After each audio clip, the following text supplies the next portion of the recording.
here in New York, or the subway's crowded, like there's a lot of people, but I can bring awareness to my breathing and then, do a deep breathing in anywhere, and I don't need to have a meditation mat or cushion somewhere. I can just be like, oh, my breathing, I can do it here. I have enough space to expand my belly. And I like to think that the Buddha didn't have a big belly from a lot of eating, but from, big breathing.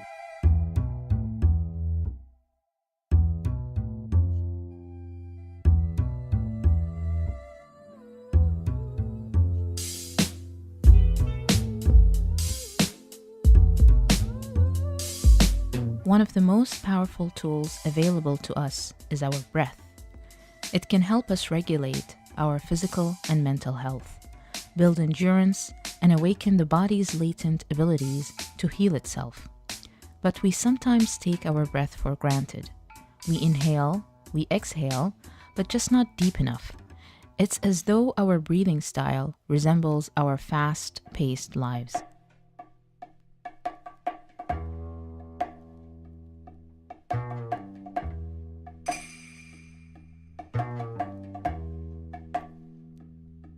Welcome to another episode of the Soulspace podcast. We are your hosts, Adrian and Thal. Today we hang out with New York-based artist/technologist/meditation teacher, Hannes Bend. Hannes guides us through a powerful 15-minute meditation that is inspired by his training in the Wim Hof Method, Tibetan Breathwork, and neuroscience. He tells us how yoga and meditation has helped him heal from decades of anxiety and depression. Hannes also shares his latest creative project, Breathing AI, a patented software that can personalize the colors and fonts on a screen to match your physiology, or as he puts it, your heart's favorite color. We hope you enjoy our wide-ranging conversation. It is our pleasure to bring you Hannes Bend.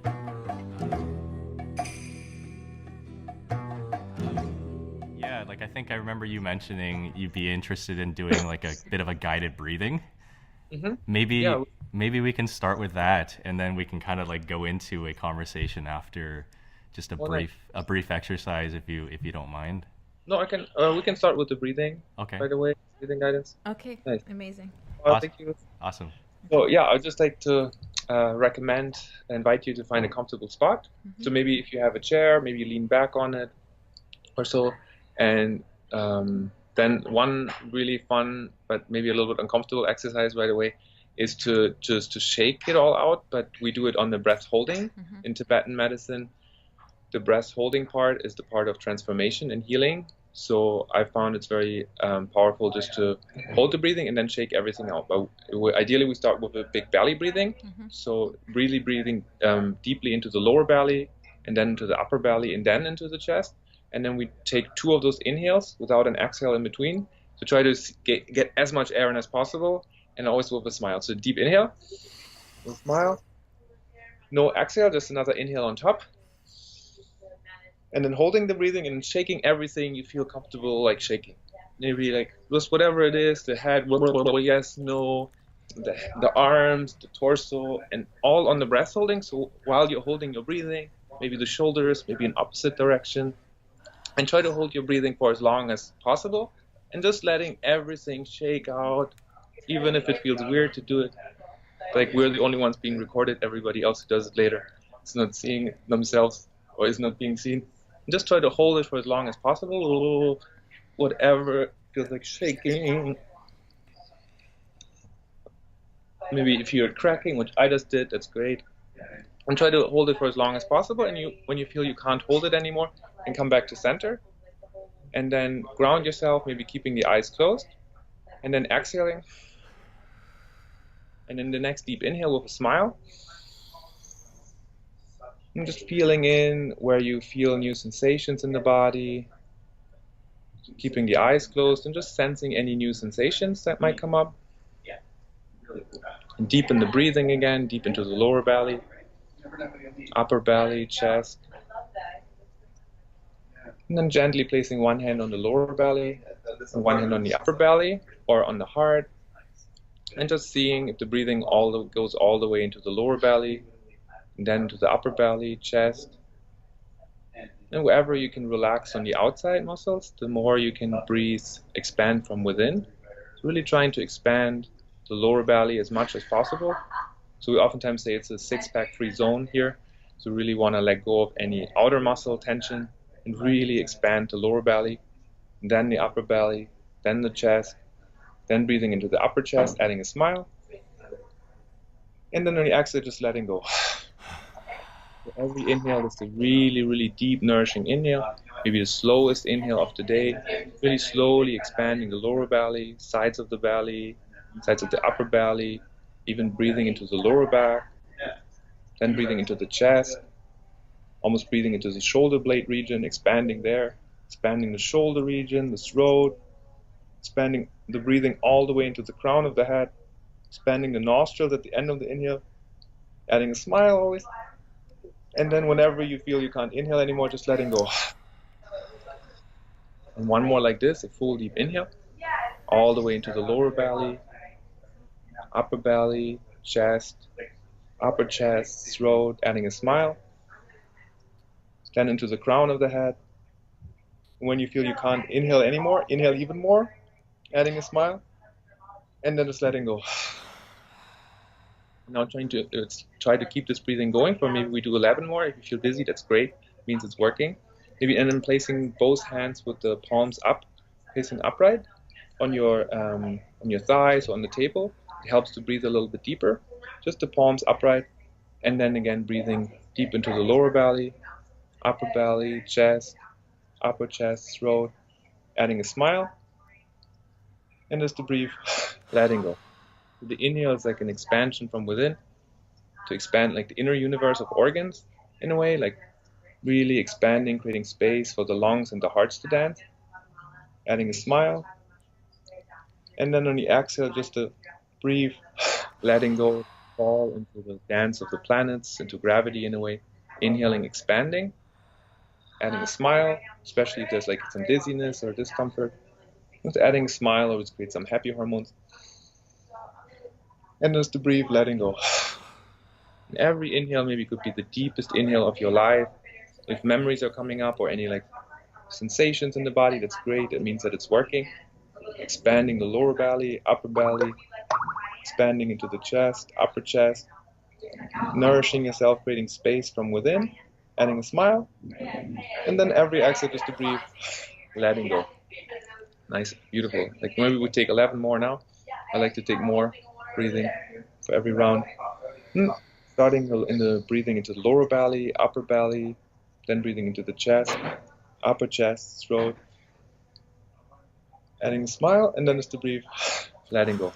Take 10 more like this, expanding the lower belly, the deepest inhale and the brightest smile, keeping the palms facing upward, upright, and then to breathe, letting go. Every inhale could be the deepest of your life, really expanding from within, creating space for the inner organs to dance in a way, expanding from within the inner universe, and then just to breathe, letting go like a dance of the planets, to the universal dance, gravity, inhaling, expanding, nourishing ourselves with as much oxygen as possible, adding a smile, and just to breathe, letting go as an act. I think maybe 7 more. Maybe I can sometimes count a little bit more, so that's fine. If you're inhaling, expanding as much as possible, maybe as never before, and adding a smile, and just to breathe, letting, inhaling, expanding into the sides of the belly, the sides of the chest, really nourishing yourself with as much oxygen as possible, adding a smile, and to breathe, letting go. The last 5, maybe intentionally with the brightest smile, the deepest inhale, expanding, maybe imagining the oxygen flowing through the whole body, nourishing your cells and your organs, and just to breathe, letting go. The last 4, smile, especially if there's discomfort. Adding a smile helps to create beautiful, happy hormones. Inhaling, expanding from within as much as possible, maybe imagining feeling lighter than air. And to breathe, letting go. Last 3 with the brightest smile, maybe from ear to ear or beyond the smile. Inhaling, expanding the lower belly, upper belly, breathing into the chest, upper chest, throat. Inhaling even more. And then just to breathe, fall into gravity. The last 2, Again, a deep, nourishing inhale. Maybe imagining creating space for the lungs and the heart, giving yourself an inner massage, expanding the belly. And as to breathe, letting go. Last inhale with the brightest smile. Inhaling, nourishing yourself, bright smile, expanding, expanding, expanding. And then as to breathe, letting go. One more inhale, like a deep inhale. But now it's a relaxed exhale, so you consciously relax your inhale muscles and your diaphragm, and then hold the breathing after the relaxed exhale. So a little bit of air might stay inside, but you relax your entire body and your entire inhale muscles. So and then you just hold it after the relaxed exhale for as long as possible. And then just try to hold it for as long as comfortably possible, trying to relax any tension that might come up. For me, it's often the shoulders or neck. Trying to let go of that tension and just hold the breathing for as long as possible while relaxing the body or noticing any new sensations in the body, even if it's just like tiny little sensations somewhere, tingling and numbness, just bringing it into your conscious awareness and just holding the breathing for as long as possible. And then when you feel like you can't hold it anymore, taking a deep inhale with a smile and then holding the breathing again.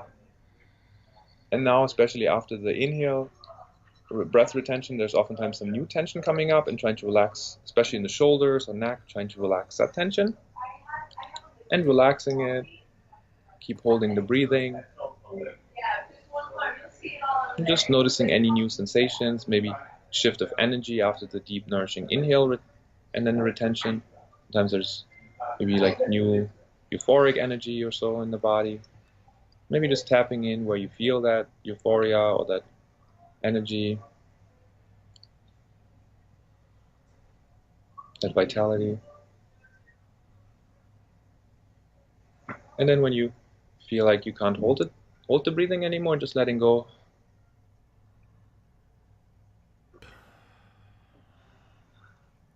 And now a few deep, nourishing exhales. So taking an inhale, and then the exhale, trying to contract the muscles as much as possible. So exhaling, exhaling, exhaling, exhaling, exhaling, and maybe even if you're leaning forward or so because you're contracting the muscles so much, exhaling. Maybe giving yourself a little hug, feeling the muscles that contract on the outside, on your ribs there, and then exhale when you feel like you can't contract the muscles anymore. Contract even more a little bit, and then letting go of that contraction. And maybe notice how you're immediately filling yourself up with air, adding a smile here. And then again, when you feel like you can't inhale anymore, just contracting, exhaling, exhaling, maybe placing your hands on the sides of your ribs there, where the contraction muscles are, and then feeling it contracting, contracting, exhaling, exhaling, exhaling, exhaling, exhaling even more, exhaling, until like the whole muscles are like a little bit like folded, sort of, and then letting go of that contraction, adding a smile, and feeling how you immediately nourish yourself with energy, adding a smile, and then one more like this, deep, deep exhale. So really going in, like hugging yourself, maybe contracting the exhale muscles, exhaling, exhaling, exhaling, exhaling, exhaling even more maybe. And then when you feel like you can't contract your exhale muscles anymore, exhale even more, and then letting go of that contraction. And just feeling how the energy nourishes your body, the oxygen coming in, adding a smile. And then I like to end the sequence of breathing with loving kindness meditation, because we did so much like practice with the body and just maybe keeping the eyes closed and imagining somebody you're deeply grateful, you feel a lot of gratitude for, you care deeply about, you have a lot of love for, and just imagining being in the presence of that person. Could also be a pet or an imaginary friend you have like really deep feelings for, of gratitude, and then taking a deep inhale and feeling that feeling of love and gratitude in your body, feeling where it is, feeling it as it is you, like your whole embodiment of that feeling of love, care, and gratitude. And deep inhales maybe almost as you would amplify that feeling with every inhale. And then on the exhale, sending it out to that person. As you would kind of like some kind of superpower where you can and send it out as like rays of light or so, inhaling deeply, feeling that feeling of love, care, and gratitude in your body, and then sending it out on the exhale, the letting go exhale. So deep, nourishing inhale, amplifying that feeling, and then on the exhale, the letting go exhale, just sending it out to that person or entity. Then another inhale, feeling that feeling of love, care, and gratitude deeply in your body. And then just sending it to yourself.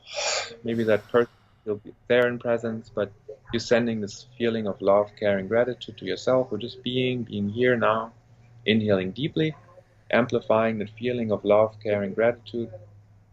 Maybe that person might still be there, you also care about in your imagination, and then exhaling, sending it out to yourself. Inhaling deeply again, feeling that feeling of love, care, and gratitude in your body. And on the exhale, just sending it to yourself. Deep inhales, feeling that feeling of love, care, and gratitude. With every inhale, it goes even stronger and grows bigger. And on the exhale, just sending it to somebody you think who needs it today, or in wherever it is in the world. Sending it out, inhaling deeply. Nourishing that feeling of love, care, and gratitude. And then sending it out to that person. One more inhale for that entity or that person. You send a lot of care and gratitude to, inhaling deeply. And exhaling. The 3 last ones for each other here, for being together. Breathing together. Inhaling deeply. Feeling that feeling of love, care, and gratitude in our bodies. And sending it out to each other here, all of us. Inhaling deeply. With a smile, maybe. And exhaling, sending it to each other, all of us. One more, maybe the deepest inhale of today and the brightest smile. Deep, nourishing inhale, all the way into the lower belly, upper belly, then into the chest. Feeling that feeling of love, care, and gratitude. And then on the exhale, just sending it to each other here.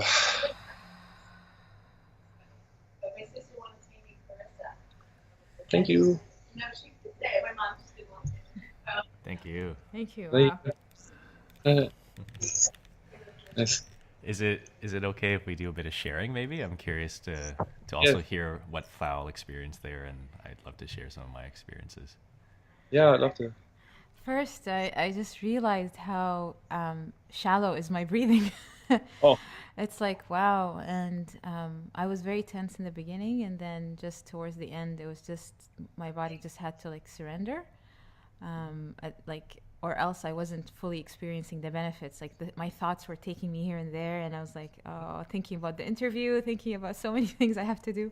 And then towards the end, just the depth of the breathing is just forces you to like, yeah. Yeah. Thank you. No. Yeah. Oh, thank you. Yeah, I think for me too, similar, like with the inhales, the first couple were really challenging. Like I felt like very blocked, like, I can't bring any more air in. I felt tension. Yeah. But towards the last couple, it was like a little easier. But then when you said euphoria was actually the moment I was sort of also detecting a little bit of like joy coming. Mm-hmm. For me, it was in the face, so like a lot of sensations in the face and warmth, and yeah, so it's pretty cool. Nice. Thank you. Yeah. But it was really nice to have you coaching us along, because it is challenging. Mm-hmm. Some of those deep inhales felt like I was thinking it would be hard to do on my own. So I was really grateful that you're walking us through it. Yes. Oh, thank you. Yeah. Yeah. It's just like, it is literally, the science on deep breathing. It connects us to like the memory part more. So a lot of tasks are coming up, or memories from way long ago, or, as like tension in the body, as embodied memory. So it's really interesting what like deep breathing does. And then sometimes those can take us away because our mind is so powerful. So it's, I think, helpful to have like a guidance, like either as a voice or a visual or whatever we're working on these days too. So yeah, thank you for trying it. And this goes like it gets really interesting if with more rounds. So oftentimes, so the Wim Hof, it's like Wim Hof inspired G2mo sort of, and where I just added a smile on there in a way. So then like a lot of discomfort that comes up gets a little bit resolved with like while adding a smile on there, and you literally create happy hormones. And then doing more of it, and then also the exhale. I just learned that from Dr. Risa Caparo, which is so beautiful. Where I feel like when people have a lot of breathing awareness, they, especially with Wim's technique or G2mo, they focus a lot on the inhale. So this other one is so beautiful because you hug yourself also, and then you really contract, you let go, you activate your parasympathetic more, and then it's like this opening where you just like it all comes in. So. Yeah, it's a really nice way to start a conversation, actually. Yeah. Yeah. I mean, Sure. like, I'm glad we're starting with that. You know, we didn't even actually get a chance to welcome you officially to the show. So thank you for coming on the podcast. Yes, Oh, thank you. Thank you. Oh, sorry. I think I did something by I just wanted to turn. Okay, good. Yeah. Can we maybe start actually with the exercise itself, the practice? I'm curious how you discovered it. Like, you know, at what point did these become a big part of your own life, and then you decide to teaching it to other people? Oh, nice. Yes, good question. I was well, obviously I had a phase of like, you know, like really intense suffering, like decades of depression and anxiety, which I wouldn't really want to acknowledge. So, you know, I was already very successful, and then it's like the longer story a little bit now. But so my ex-girlfriend left like a blue yoga mat. We were like had long distance New York, Berlin. She left a blue yoga mat in Berlin, and I was not feeling well, so I just like thought like, oh, why not trying yoga? And that was maybe I think 7 years ago or so, and then or over 7 years ago. And then I started yoga. I did really intensely yoga like every day, maybe sometimes multiple classes. Vinyasa, Jivamukti, Ashtanga for many years, and then that like I felt much better already, and then I did a lot of, and I really liked it was focused always like on inhale and exhale. I had really good teachers. Really, I think the essence of yoga is always to focus on breathing. We can talk about that more later. And then I did Vipassana for years with multiple retreats. Started that in Myanmar, and so did that very intensely, like every day, those 2 hours or sometimes more. And I still like felt I was then also working in neuroscience. It was much better. I was working on a really high academic level, and then but I still felt a lot of anxiety and stuff like in my everyday life. And then I learned about Wim's technique, and I was kind of blown away by the study, and then also by the self-reports and what he was doing. So then I explored that, and I noticed like, wow, this is just like a fast track in a way to get rid of anxiety or depression and just feel happy.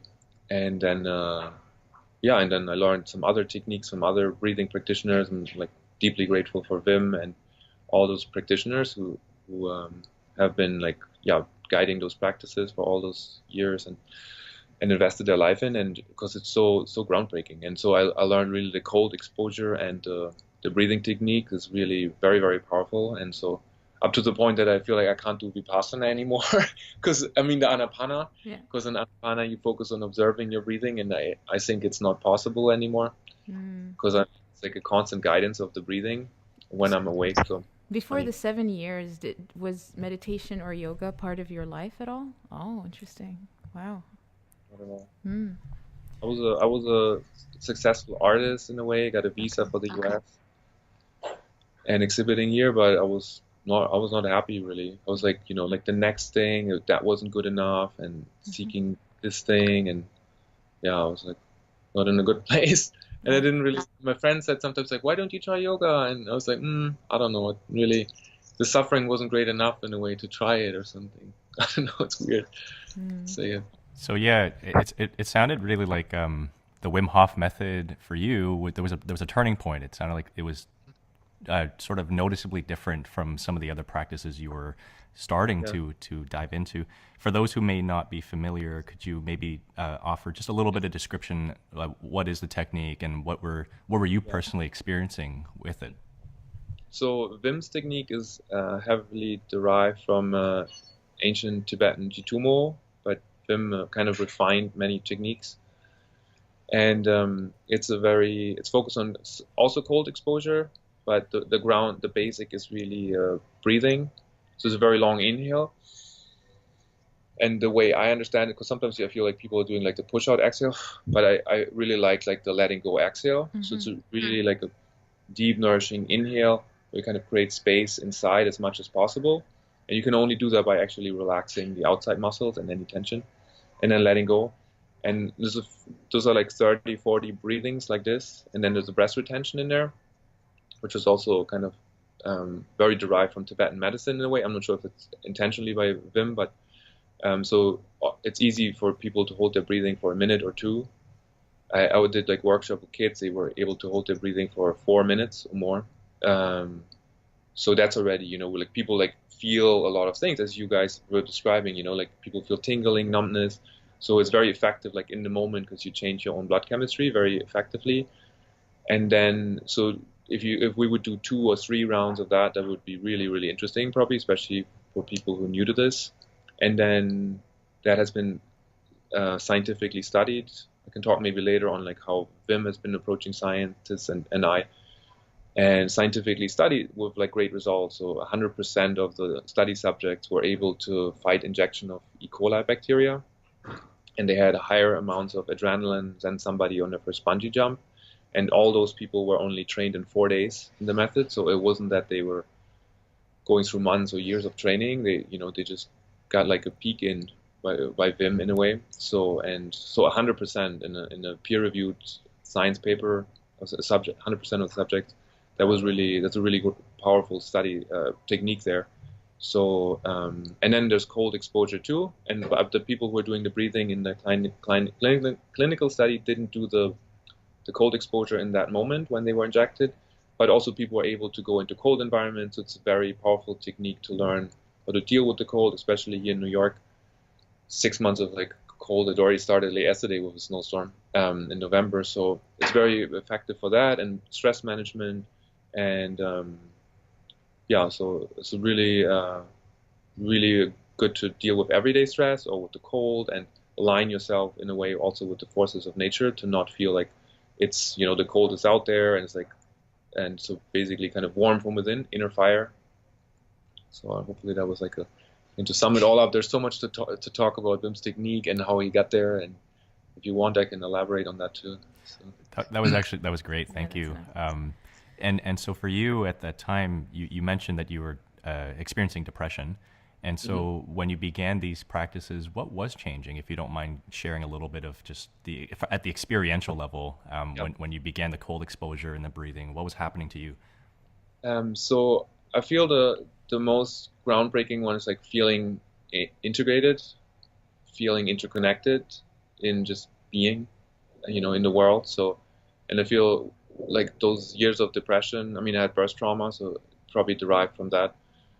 I felt like there's like a disconnect, so like there's like the other, and then there's me here, and in a way it also probably can, now in retrospect, it feels like there was a disconnect from my brain and my mind and my sense of self to my breathing and my nervous system and my body. So that's how I would describe it now. So if, for instance, a colleague was guiding a meditation technique, and he's also done Vipassana, and he said, just observe your breathing. And I was sitting there and I couldn't observe my breathing. And I was like, I tried, and I thought like, oh, it would feel like as I would have to cut something out, like a connection from my brain to my vagus nerve or whatever you want to scientifically describe it. I would really need to cut something off, and that would like feel like suffering, just losing that kind of integration, that interconnectedness within my body and then within the world also. And I feel like that's also part of depression. You don't feel integrated, you don't feel like interconnected, you don't feel like we're one in the world or one with the world in a way. So, no. Do you mind sharing with us more details about your birth trauma? Oh, yeah. And how it's connected to your depression? Yeah, so I wasn't coming out, and I had an umbilical cord struck around my neck. And so so my brain didn't get enough oxygen, they said in retrospect, they said afterwards. And they had an expert on cerebral palsy there, where I was born, and a German expert. It was in Germany, northern part of Germany, and he said that I had mild cerebral palsy and I might end up in a wheelchair because the parts of my brain, responsible for movements and stuff, weren't getting enough oxygen. So my parents were advised to try a very intense physiotherapy called Vojta Method, Vojta. And I'm not sure if it's allowed these days. If I look at a video, it's like, I get shakes and tears because they like bend the baby and all kinds of things. So basically the first years of my life, my parents were like the people who loved me the most and have loved me the most through my life were, torturing me in a way, not intentionally, but just to help me to not end up in a wheelchair. And like, gratefully and thankfully, eternally grateful to them, because they had the time. Sometimes parents don't have the time or the resources to have their kids when they're diagnosed with cerebral palsy or mild cerebral palsy to go through that the first year of their life to help them to have those body movements. So a lot of that was connected to that, this feeling, and I felt like an immediate threat through most of that depression when people were approaching me. So, which was kind of weird that it's gone now. Sometimes I might sense a little bit because New York subway and people like push you or something in like intense environments, but otherwise I just noticed afterwards, like, oh my God, my whole life I sensed somebody coming close to me as like some threat or something, because the first year of my life I had this experience. It's like people who cared for me the most were, causing me pain. But that's why I also believe so much into embodied practices and, the subconscious, because a lot of the memories you can't really access through words and through psychotherapy. So we really need to go deep into like embodied practices. Especially because your trauma was pre-language.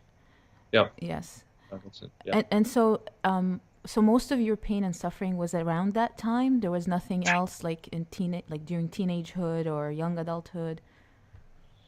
Well, I mean, I was able to learn walking, and I happened to be really good at school. So maybe that part of my brain where it's like logic was getting enough there at birth or so, or after. But so I was good at school, but I grew very late. So I got bullied at school a lot, and I had really bad acne. So when everybody was dating, I was at home just trying to hide in the shades or something. So until I was like 21, I had like the worst acne, and it was like 20 or something. It was no fun, and so I don't know. I think it was all kind of related because I think they gave me hormones at birth or something, and my parents still can't. Like my father really has a hard time when he hears the baby cry or so, and so I think it was all kind of related to that, like like hormonal imbalance or whatever it was, and they gave me at birth and after birth, and so it probably lingered on until my 20s, and then end of my 20s. So it's gonna be a long process, and I didn't really like cope with it, and didn't know how to cope with it in a way until I discovered all those different methods, and then the breathing technique. Yeah, but so yeah. So you mentioned you grew up in Germany. Mm-hmm. What brought you over to North America? So you're in New York City right now. What was the journey there with your youth and where you are right now? It was like kind of like a universal guidance in a way. I don't know how to describe it. Like I was working in Berlin for 10 years, and then I already discovered like yoga there. Did it intensely. It wasn't so much there back then. And then I was coming more to New York and Miami for art exhibitions, and then I was granted a visa here. I had like residencies I got invited to, so it was like a calling to be here in a way. And I felt also I was like an environmental activist since I was like 6 or 7 years old for Greenpeace and stuff. So I was always very engaged. But I think things are pretty good. I also have Norwegian family in Norway, and from my father in Norway and Germany.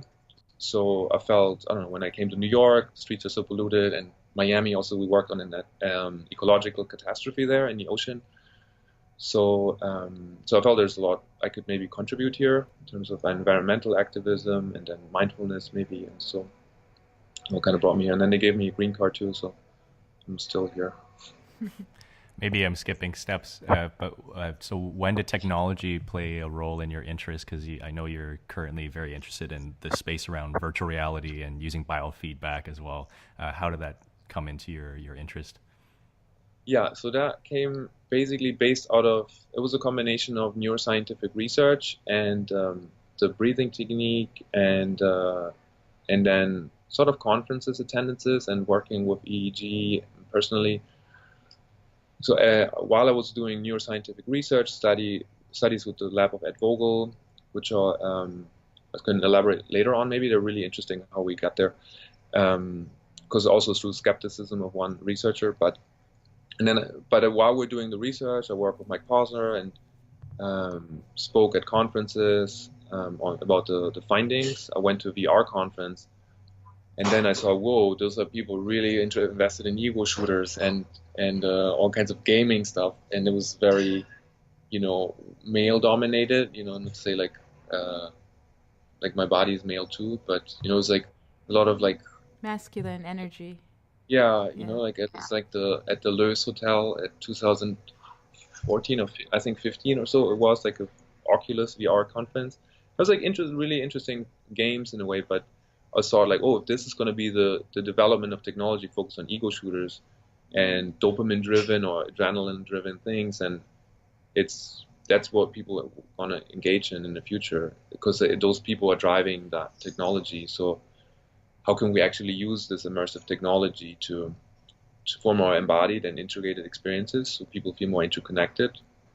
And I saw a really good way to integrate biofeedback in there, because then you only have that very isolated immersive environment, but you can see your own heart rate, or you can see your own breathing patterns and your own senses. And so kind of not skipping, but kind of using what is also used in yoga. You put yourself in very intense postures and situations, and then while you're in there, you need to connect with your breathing and calm your breathing down in order to get more into those postures and calm down. So similar with VR, you can also be in like a very, you can connect with your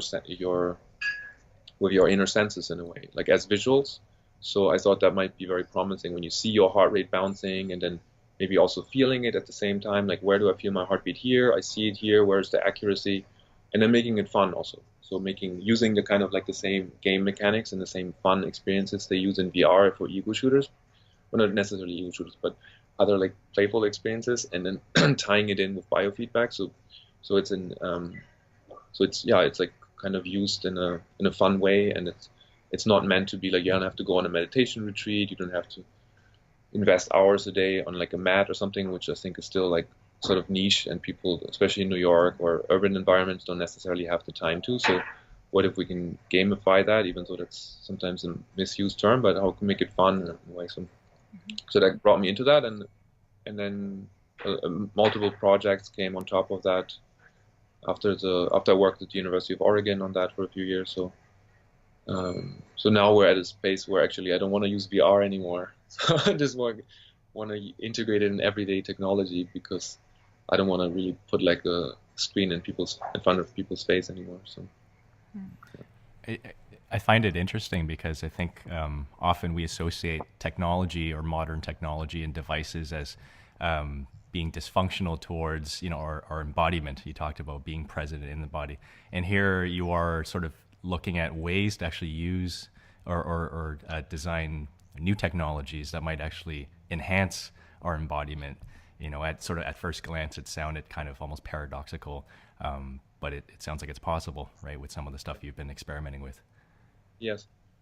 And I feel like if technology is not something out there, it's an extension and an enhancement or acceleration of human intelligence and insights into reality. So whatever is in technology is like just what we focused on mostly. And so obviously if that technology is driven by the gaming, because gaming is very successful in computers, so then people are gonna have those similar feelings. So they're very attached to it and feel like they like doing more of it and swiping and texting and whatever it is. So I feel like there's actually, so how can we use the insights from mindfulness and biofeedback and neuroscience, then combine it with it? So like right now most of it things are with VR running through the visual cortex, and dopamine there in the brain, and maybe it integrates haptics or something, but it's not really like looking at like the senses we have, which are creating so much joy. I feel like breathing awareness and interoception. And we're one of the few species. Interoception means we're aware of our internal organs, and we're one of the few species that can become aware of our breathing and aware of our inner organs. So if we forget about those senses, we probably forget a lot about the insights we can actually have on reality as humans. So, and I feel like I've never met anybody who, does like a lot of breathing techniques or has those like awareness of those inner senses, and who says like, oh, I don't want to have that anymore, because I think it expands our happiness and how we can be of service in this world. So, so yeah, just like I think it's just a combination of that kind of like very mind-driven and visual approach of VR or like whatever everyday technology these days, into integrating the body and the mind and the body more into breathing. For me, I like that. So and then it's like makes people hopefully feel more integrated and experience more joy, and then looking at more like, oh, I feel already happiness, so I don't need to do all this other like seeking things, attachment things, and I did maybe before, and like how can be more of service of society and the planet. Speaking of service, actually, yeah, the first time I met you back in March was through a mutual friend, but then shortly you invited me to join one of your meetups in Manhattan, where you teach people how to breathe deeply and using some of these techniques. Can you share with us the variety of ways that you teach? Because I know you teach in different settings and different spaces. Yes. Yeah, I work as a mindful educator for the nonprofit organization Mission B as well. So we go to schools, like middle schools and high schools. So I do that sometimes once a week, sometimes less when I'm traveling and for work. Last school year I had like a few classes, 4 classes or something. So I had hundreds of students. And I really enjoy that, like it's bringing it to the next generation. And at summer camps, I do it like with private clients, reach out to me who just want to like work one-on-one. It's getting more in depth, because if I have groups, it's like tricky to guide somebody's individual breathing patterns. So for instance, like there's like one really good tip is like people on the letting go part. That's sometimes really tricky for people. And if it's like 10, 15 people or something, it's hard to say like, like can like say it, but not individually. But sometimes it's like really hard for people just like they still push out the air. So just like this letting go part. I mentioned it now because if people are trying it at home, then that's a really good one, just to let go, to like allow the inhale muscles to fall into gravity. And I think that's a really good trick to get into more a relaxed state, to learn how to like allow the inhale muscles which nourish us to like fall into gravity, and not to like to kind of like hold on to like control that in a way. But anyway, like back to the other thing. So I guide private clients. I guided it at the Rubin Museum. Here I'm at the assemblage. I was guiding it here a few times. I go to WeWork headquarters. I've been guiding breathing techniques there to their staff. So so yeah, I can adapt it to offices where it's more like a 20, 30-minute breathing technique, or I have a meetup group which is like over 200 members now at Elizabeth Street Garden once a week. So if you one thing, can like do it, if somebody hears that like Elizabeth Street Garden needs some support because they might get destroyed by real estate developers and stuff. So if you can, please go to their website, Elizabeth Street Garden, also on Instagram, and support them. Sure, we'll add those links too in the episode description. So this is our 4th episode, and it's the first time we have mindfulness teacher on. So can you tell us more about mindfulness? I know there are different types, and people have heard the word everywhere. Yes. There's loving kindness, there is just awareness of the breath and observing. So maybe just talk to us about that a little. Yeah, nice. Yeah, so mindfulness, like a scientific explanation from John Kabat-Zinn, is being present in the moment, non-judgmentally. So it's also just focusing on whatever can help us to be here in the moment, and not to label things, not to necessarily analyze things, just to be here. And so very effective ways are breathing awareness, because you focus on, because that's always going on. So focusing on breathing, maybe either like observing it, or if people have more practice like forming it, then it also creates more joy probably, and more energy. And so when we're guiding it, it's also affirmations we do sometimes. So doing like positive affirmations when people say like, oh, I can't breathe into my belly, like an affirmation would also say that we reform our body in a way. So say like, no, I can let go of tension, and I can breathe, and I can learn how to breathe deeper into my belly. So that's, for instance, also kind of like a mindfulness exercise we do, where you're like learning how to be present in the moment, creating positive affirmations, positive outlook.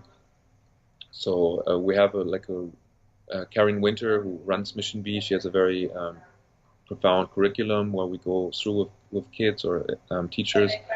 And I really like the Tibetan practices, which I guide. So they're like really focused heavily on different body movements and breathing, and so there are like so many practices. And I think it's really helpful for people to try out as many as possible and to see what resonates with them, where they can feel more grounded in the present moment and experience like it's not always like joyful, because memories can come up from the past, and then it's also could be acceptance. So mindfulness being like, oh, this happens in the moment now. And I know also from my friends or colleagues who had like intense depression, sometimes it's just like, or anxiety, sometimes okay to say that and to acknowledge that. And could also be in mindfulness practicing like, oh yeah, in this moment I feel stressed and I feel tense, and it's okay. And I think just not to try to push it away, because I feel that could intensify things, just to try not avoiding that feeling and just being with that feeling. And I was like in the quantum physics lab for a few years at the University of Oregon, and Benjamin Alleman, the professor, we had a chat once, and I remember he said, pain is such a miraculous thing or so, because like, what is pain? If you focus on pain, it kind of goes away. If you focus on that area of pain, it goes away. But if you're trying to avoid it, it gets worse, so it's just pain itself. And so mindfulness is kind of like being okay with it, even though it sounds counterintuitive, but by that acceptance and by that awareness of it, it usually decreases suffering and helps to be more happy. On to those mindfulness practices, how can I teach my kids those things? Yeah, that's a really good question. Honestly, I have to say the breathing works the best, and there are other things. As a group, they like different games. There's a numbers game where you have to see like randomly accelerating numbers, and they have to step back, because if they say like 1, 2, 3, then they just want to shout it out. It doesn't work, but just to take a step back, that's a really powerful one for kids. But also the breathing. So honestly, like I've done that with like 2-year-olds, 3-year-olds, and up to the age of 82, just like the deep inhale, the letting go, because they change their own blood chemistry. Like there's nothing as powerful for kids to change their own blood chemistry and their own feelings. As a collective, it's one thing to have games, but then as an individual, just changing their own blood chemistry is so. And I remember that was this summer with a 3-year-old at the beach, and it was just like, he was holding he was holding his breathing for 30 seconds the first time, and then he was so active the whole time at the beach. He was like running around wild. And then at some point he came back and was like, I want to do it again. He wants to hold his breathing for a minute or something. So, and then it was the only time when he was quiet for the whole day, when he held his breathing. We did the breathing, and then he was holding his breath for a minute, and he did that. And it's just, his mom was, very stunned that he was doing that. And because oftentimes when I did it at summer camp, close your eyes and, just notice your thoughts, and the kids are already like 1 second, they're in and opening their eyes. But if they feel that it makes a difference in their body chemistry, it's very powerful. So I know that Wim's focus and his team is not so much on kids or so, and maybe it's like the adding of like like a more gentle deep inhale with a smile and the letting go exhale, which makes a difference, because because it changes the blood chemistry. So maybe some people are a little bit wary to not do it with kids, but I think just like nourishing ourselves with energy is beautiful. So I would highly recommend that technique. And so, yeah, I can send you some tips too. I remember whether either it was you that mentioned this, or maybe I was reading this on your site, that you volunteer at a high security prison as well, and you bring breathing or mindfulness techniques. Are you still doing that? Yeah, I still have that like volunteer pass. I haven't done it for a few months. It's been a bit tricky to go in there by myself sometimes, so it always depends on the facility. I've been doing that on and off since 2014 to go into high security jails on Rikers Island in the Bronx. So I wish I could do it more. Like lately, I've focused a little bit more on the tech part, on the conferences, traveling around, and then the mindfulness in schools, because it's like the jail complex in the U.S. is very tricky. I've been in there so many times in Rikers, and it's very disorganized inside of there. It's hard to get, sometimes there's alarms, so I travel there a few hours forth and back, and then I can't get in because another alarm is set and they close the facility. But it's very, so I can, and it's a world in itself which is disconnected from this. So people who don't know about that, there's like literally like 80-90% of people who identify with African American and Hispanic are in there mostly, and it's really hard to get out of that loop.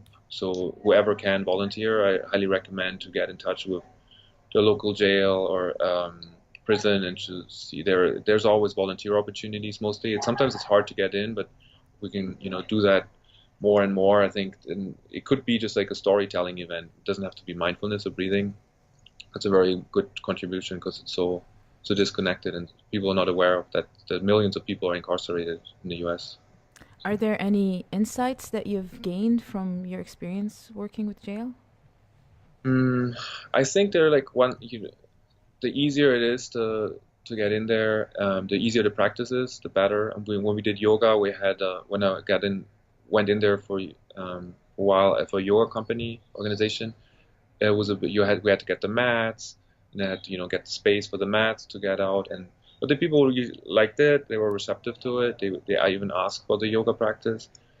And with mindfulness and breathing, it's a bit easier because you can do it on chairs, and it also doesn't have so much of an image. Where yoga, sometimes like inmates were around there and like making comments because it's a weird posture or something. That can happen. I mean, it can happen anywhere with yoga, I think. So yeah, I think like whatever, like the easier practice is to go in there, it works and it has a reception. So, and it's like people don't necessarily have the access in there if they able to get out of that like reincarceration and stuff, then probably their main focus is first on survival and stuff and making it in a legal way. And so there's like, it's so accessible for so many of us in this community, but I think spreading this out to people who never heard about breathing or mindfulness is very important. So that's what I learned that was really powerful, and I think it needs more like public programs like this and maybe funding for it and stuff, so which would make it more easier for people to go in there and kind of help to change it from within. Yeah, you mentioned a few times already about just the area of research, and I know you have a little bit of background in research and academia. What are some of the big things that were sort of surprising when you became personally interested in breathing and mindfulness, and then also tying in the science? You talked about blood chemistry. Could you share a little bit about, for those that might not be familiar, what is happening to the body physiologically when people are engaged in these types of practices? Yeah, so funny thing, maybe a little funny story in the beginning, how we got into the studies on meditation was I wanted to do a study on visual stimuli, or we already started it with EEG. So we went, because there's not a lot of studies out on how when people perceive visual stimuli, what happens in the body, what are stress responses. So we can talk about that maybe later with the current approach. But so we did the studies on EEG, and the lab of Ed Vogel was about to leave the Institute of Neuroscience at the University of Oregon. So they didn't start a lot of new studies, and we had like an EEG booth for us kind of on the weekend too. So one of the researchers I was working with, she invited me on a Sunday or so to come there, and she set up like a setting for on meditation. So because she knew I was doing meditation and she was very skeptical on it, so she said like, I'll just like hook Hannes up with EEG electrodes and see how and somewhat experienced meditator if they can change their brain frequencies. So she did a very good randomized. She asked me randomly to meditate, breathing awareness, and 4 different we randomized or with like one control. Sorry, Hannes, we just lost a little bit of connection there. Maybe the last like 30 seconds. Oh yeah, so and the researcher invited me to come to the EEG lab and to practice 4 different meditation techniques randomly, because she was kind of skeptical, I think, about can it change brain frequencies?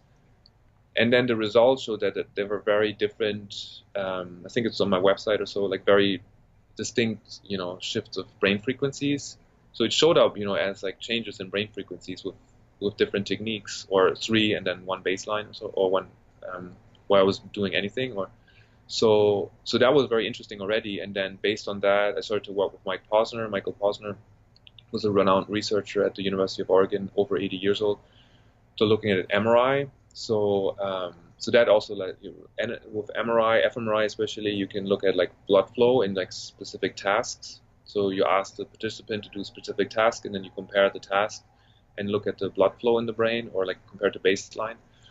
So we did that too, and that was interesting too, because like I did one was, for instance, Vipassana. So I was we did a control oftentimes on us. So with the EEG also, I had like way more other people afterwards, because that was so successful to do it. But with the MRI, it's very costly. So I went in there for the first time, because then I can say like, was I meditating well or not?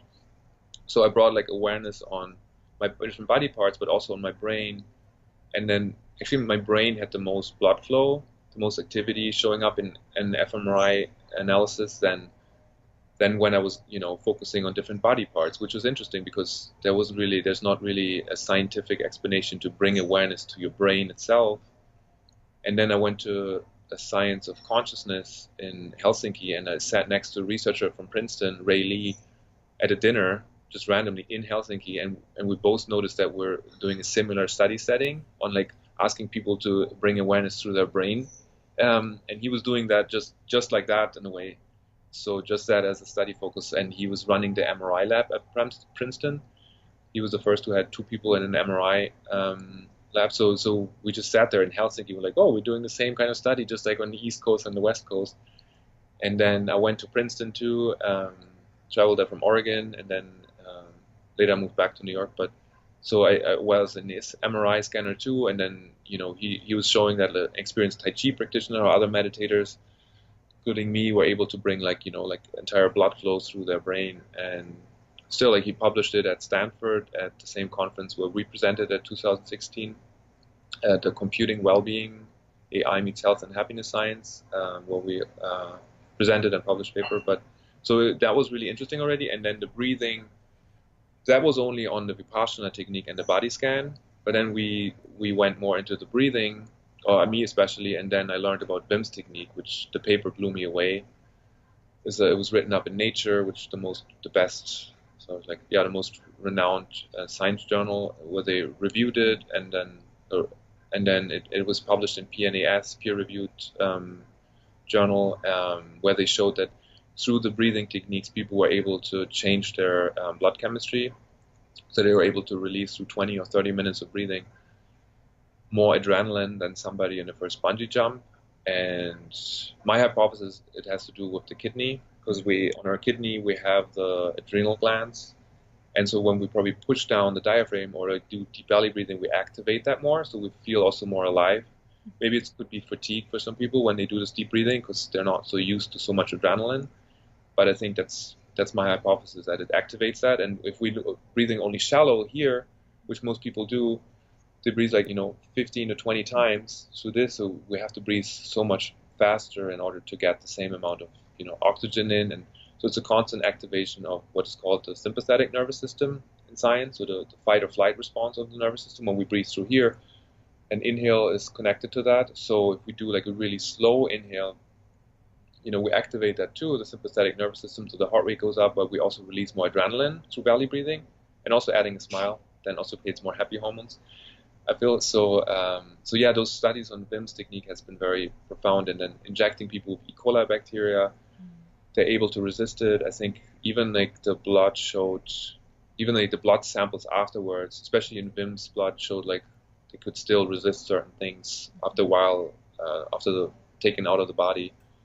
And then E. coli bacteria, yeah, there's so many different things happening.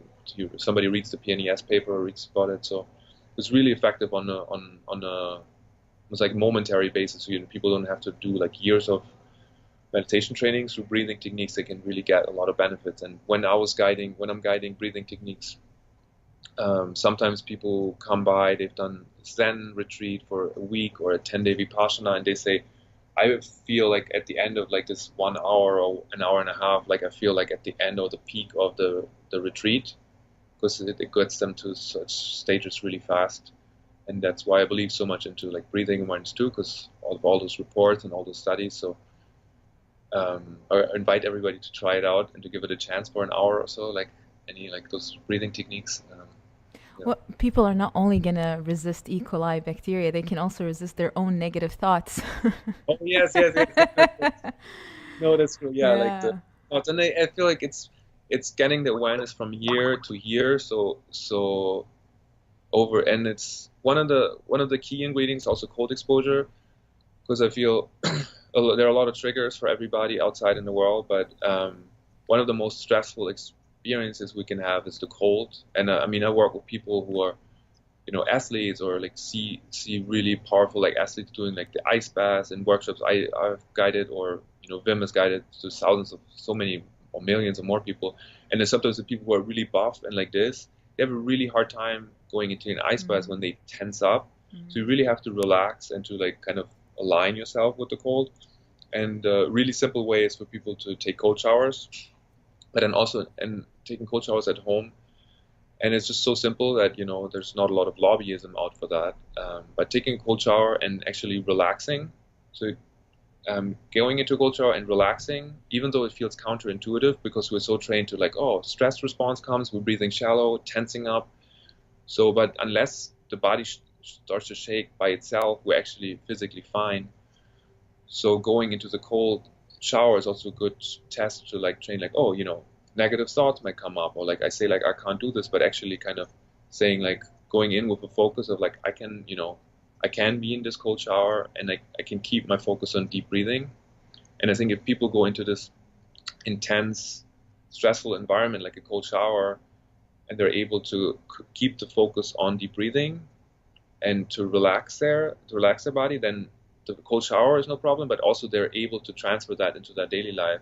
So like all those triggers which were there before, in work environments, in their personal life, are not as intense anymore. Or if there's a stress comes up, like the body knows like, oh, I can solve the stress with bringing awareness to my breathing, because I did this in this very intense cold shower. So next time a stressful environment or situation comes up, with more cold showers and more breathing training, people will be like, oh, I'll take a deep breathing now, instead of losing my composure and reacting.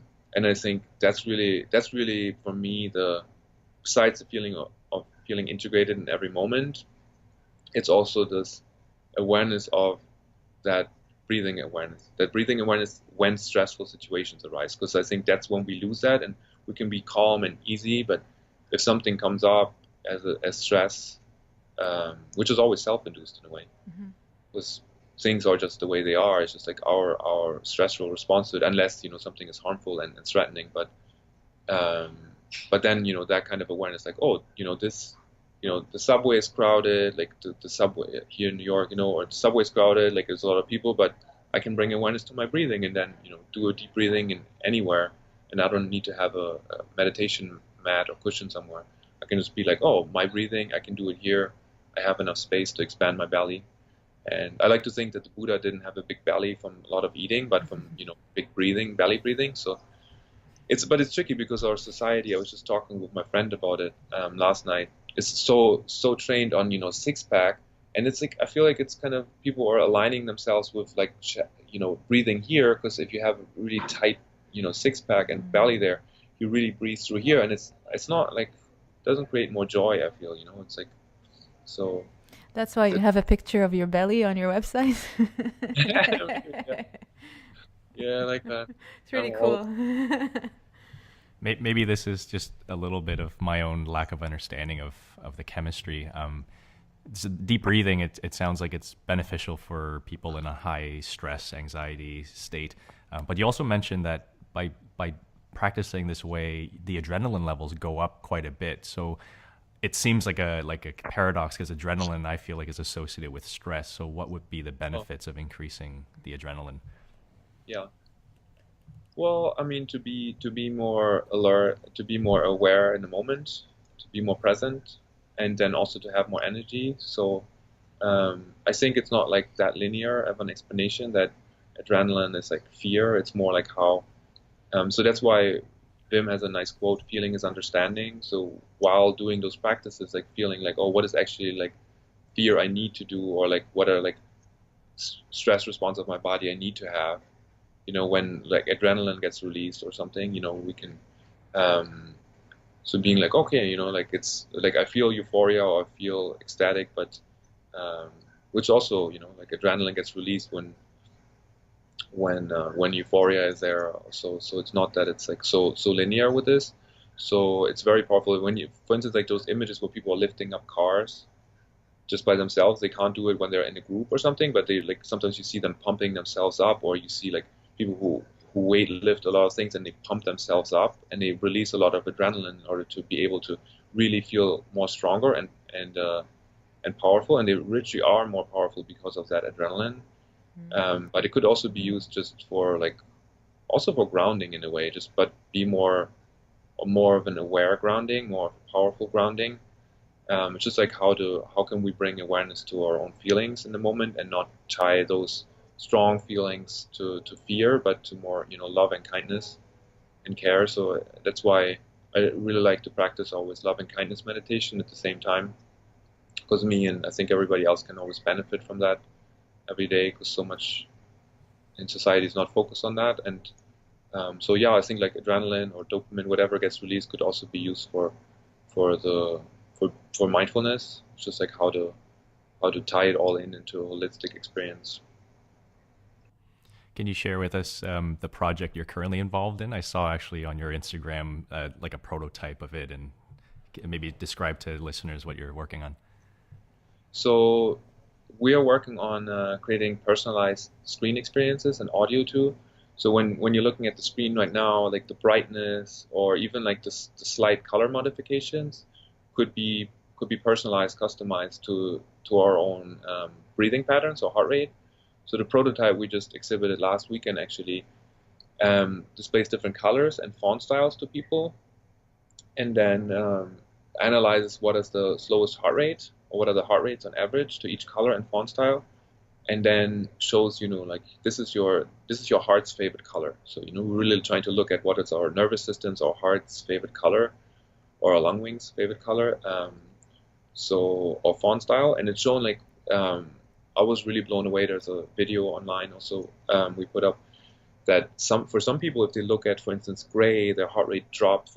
And you saw maybe the mutual friend of ours who introduced us, he's in there. He had like gray was like 44 beats per minute or something. It was like way less than, for instance, pink or something. So it's like pink was 20 beats more per minute or something. So if somebody like him who already did that months ago shifted his phone to grayscale without knowing about it, having data on it, he literally lowered his heart rate every time he looked at the phone. So, but for some people it was pink, so you can't really tell like it's like one color solution fits everybody. That's why I really believe all those phone experiences need to be personalized.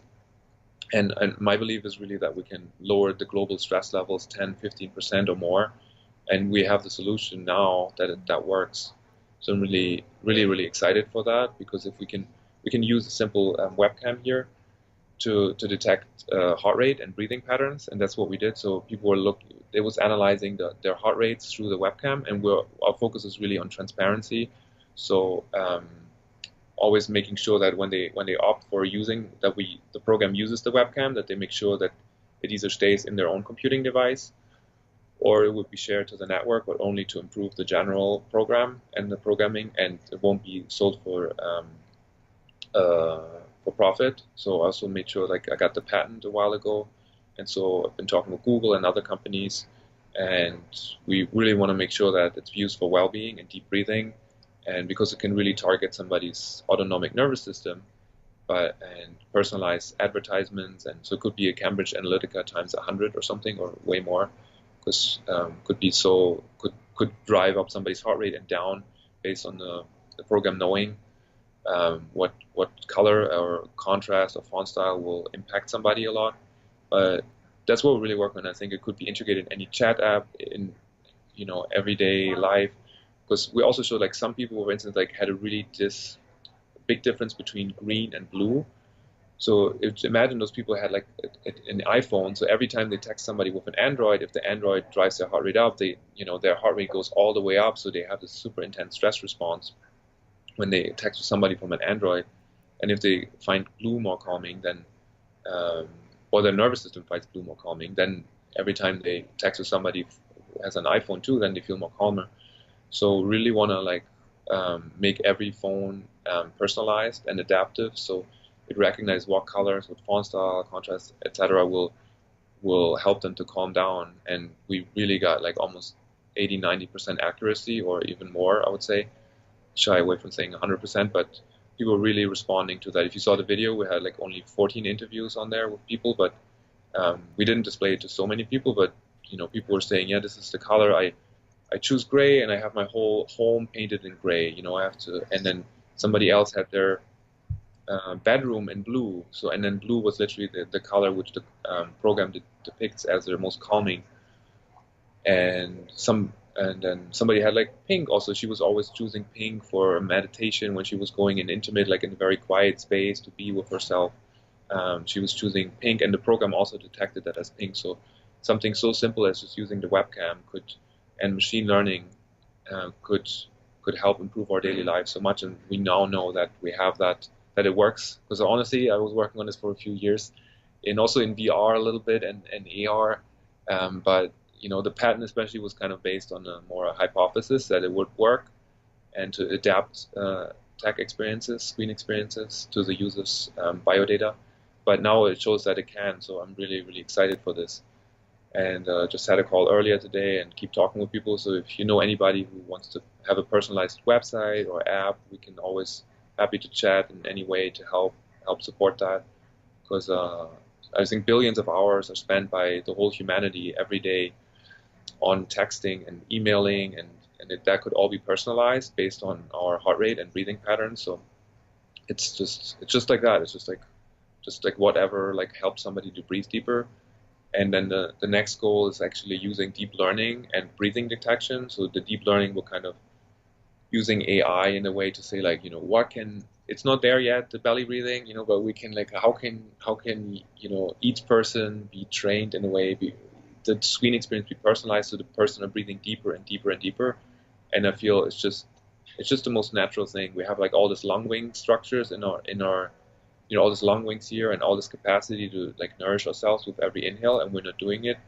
So I think it's the most natural thing to say how can we make technology focus on that we can really use all these tree-like branches of our lung wings to nourish ourselves. And studies the last years have shown that our lungs are also producing a certain blood component, and deep learning could be very effective. And I think that's the most beautiful use of machine learning, to learn about ourselves and how to guide us to a more peaceful and calm state. So that's what we're really working on. And first iteration is with heart rate, so using the webcam or the mobile camera, and to personalize colors. And I feel I can talk about forever, but I really like, sometimes a visual is whenever we're on the screen, it's not personalized at all. So we're always interacting with a code by a team of designers and developers somewhere at Apple or at Google or something. So it doesn't consider our heart rate at all and our breathing patterns and our nervous system. It's always run through a visual and our haptics or something. So really what we can do is get the user's bio data and then the user's heart and nervous system integrated, and the transparency and the protection of biodata could be as simple as just keeping it in the device. So obviously it needs to be sure that we can trust the companies which are using that method, and there's transparency that they won't sell those biodata. And so that's always a focus on deep breathing and well-being. And it could totally, I feel could shift the whole outlook of use of technology for the better. So that's what we're working on. I'm excited for this. That's so exciting. Just the findings that you're sharing with us, and they sound like they're preliminary, and there's a lot of room for it to continue to evolve. Also, our first guest we had on with Jay Vidyarthi, and he talks about human-centered design, and this is sort of essentially what you're hitting here is finding better ways to design our environments to make us more human, more connected, as opposed to the opposite of disconnecting us. Yes, I love Jay's work. He was at the Transact conference too. Yeah, I think that's totally true. Like making it more human-centered and integrating each user's feelings, or not. I'll shy away from feelings actually, because that's like an interpretive layer. But just looking at the physiology, but actually looking at like how calm is somebody, how deep is somebody breathing, how is their heart rate, and cardiovascular diseases are the #1 killer globally. And I think from my belief, as you said, preliminary data, like a lot of this is sometimes tied to, personal experiences and VR projects where we showed like similar biofeedback, breathing or heart rate biofeedback to hundreds of people. And based on that is on a belief that, deepening or relaxing our physiological state can improve well-being, and tying that into everyday design can really support us on a global scale, and just thinking about like a deeper inhale improves our whole blood flow through our whole body. So I believe that the opioid crisis, for instance, is tied up to that. So people are breathing too shallow. That's why a lot of attachment to like pharmaceuticals and opioids are needed, and it probably just gets worse and worse if people keep breathing very shallow and their blood flow is not improving. So, and then cardiovascular diseases, like clogged arteries and veins that's not flowing necessarily like, as good as it could be when we deepen our breathing. And breathing is really like, we breathe thousands of times, every day. And so that's like really like a momentary thing where we can improve it with every moment, and hours are spent by each one of us on a screen. So if that could be tied in, and just looking at simple things as physiology, not going into that's what we're trying to shy away from any more interpretive layers. We had it as like a gamified experience in VR and AR with a guided one, but just making it like looking at what is a color that supports the slower heart rate of the user or deeper breathing, and then just adapting the chat app or the design of the phone like that, and just as simple as that. And it's complex enough with the machine learning behind it, but I'm really grateful that people as skilled as Jay and other in the field are working on this, and because I think it needs a collective approach, and all like share our knowledge and share how we can benefit from this each other. Yeah. I have to say that your work is impressive, the breadth of your work. It's like you're involved in embodied practices, and you're also involved in empirical research, which is what we need. I've also read that you are an artist. And how does that tie in with the other work that you're involved in? Yeah. I guess most people in the past knew me as an artist, because that's how I got my O1 and my green card and stuff, and all these museum exhibitions. But I think as an artist, I was like looking at art as like a niche where I could develop projects which are not profit driven and which don't have like a certain agenda behind it.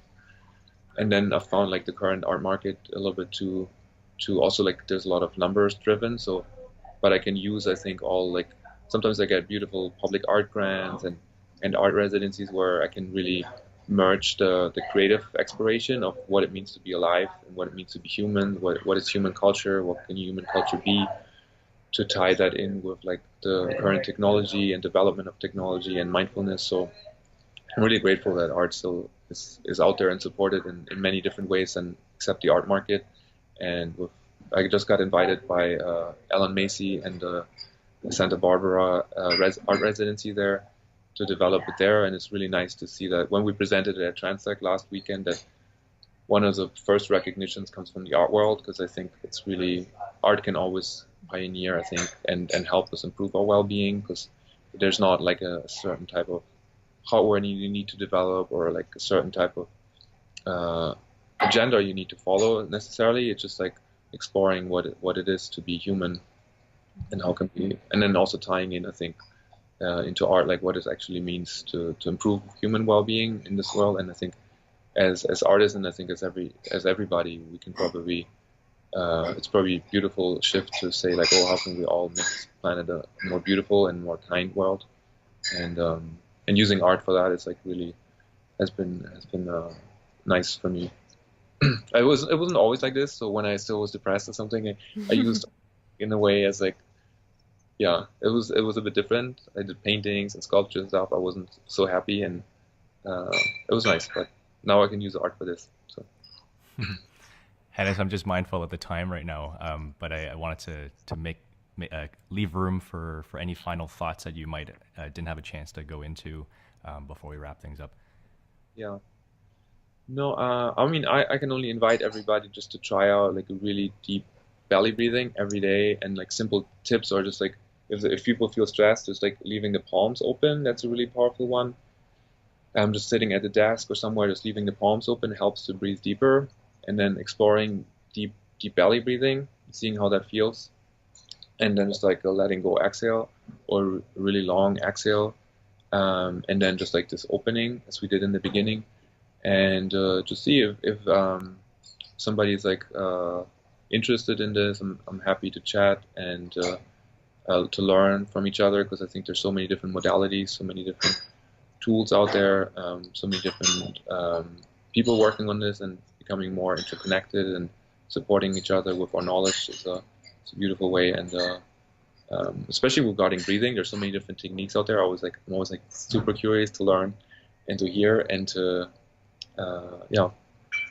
that's it. And thank you guys for having me. Thank you so much. That's great. We'll share the links so people can find you in the show notes. We love your work, and like Thal said, I think it's the intersection's really interesting, and you're bridging a lot of gaps here, a lot of important gaps, I think, in different disciplines. But yeah, thank you for coming on today. That was great. Even the way we started with the breathing exercise. Thank you so much. Thanks so much for having me.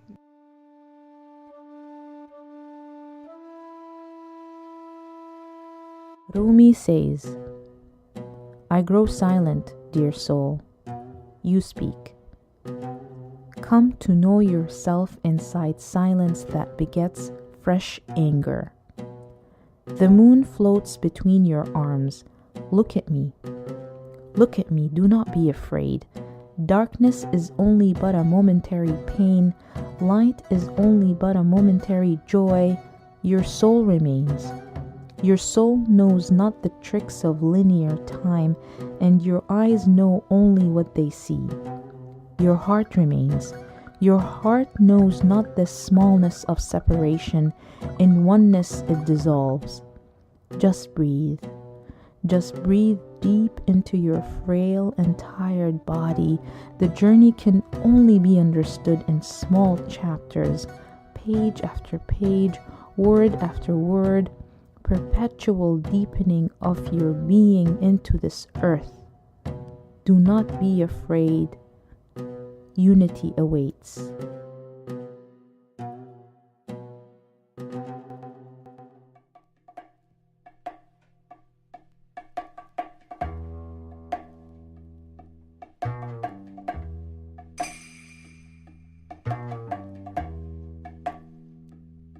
Hope you enjoyed this episode.